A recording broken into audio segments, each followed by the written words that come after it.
Hello বন্ধুরা, আশা করি সবাই ভালো আছেন।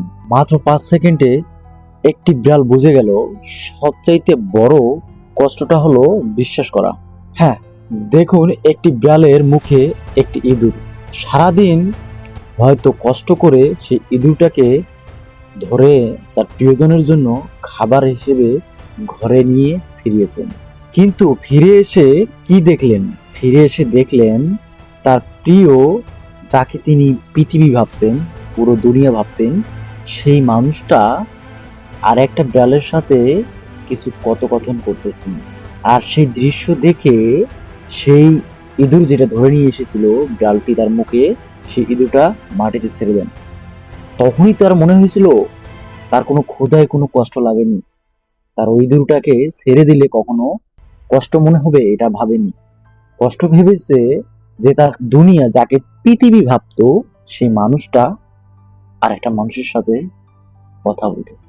বিড়ালটির কাছে সবচাইতে বড় কষ্টজনক একটা জিনিস লেগেছে, সেটা হচ্ছে যে অবহেলা করা।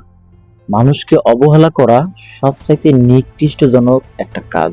আমরা হয়তো কারোর জন্য সময় দেই, কষ্ট করি, ত্যাগ করি, অনেক কিছু করি, কিন্তু দিন শেষে আমরা যাকে এই হৃদয়ে জায়গা দেই বা প্রচন্ড বিশ্বাস করি, সেই মানুষটা আসলে কি করে, সেটা আসলে যখন নিজ চোখে দেখে তখন একটা মানুষের মাথায় কোনো কাজ করে না। কিন্তু একদিন দেখি আমাদের জায়গাটা খুব সহজেই অন্য কেউ নিয়ে নেয়, তখন চোখে পানি আসে।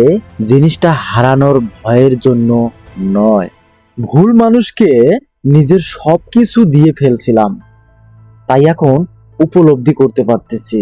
তাই মনে রাখবেন, মানুষ আপনাকে যতটুকু মূল্য দেয় আপনি তাকেই মনে রাখুন। মানুষ আপনাকে রেসপেক্ট করে তাকেই মনে রাখুন। যে আপনাকে মূল্য দেয় না তার কাছে থেকে অনেক দূরে চলে যান।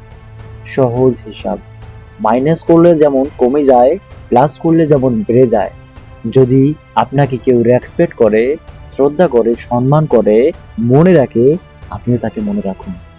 যদি কেউ আপনাকে তুচ্ছ-তাচ্ছিল্য করে, অপমান করে, সেখানে 1 সেকেন্ডও অপেক্ষা করবেন না, সেখান থেকে সরে আসুন। হ্যাঁ, আর একটি ছোট্ট কথা বলে রাখি, আপনি যদি আমার পেজে নতুন হয়ে থাকেন বা ইউটিউব চ্যানেলে নতুন হয়ে থাকেন, তাহলে অবশ্যই সাবস্ক্রাইব করবেন এবং ফলো করতে ভুলবেন না।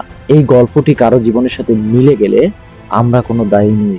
ভালো থাকবেন, সুস্থ থাকবেন। দেখা হবে নেক্সট কোনো একটা গল্পতে।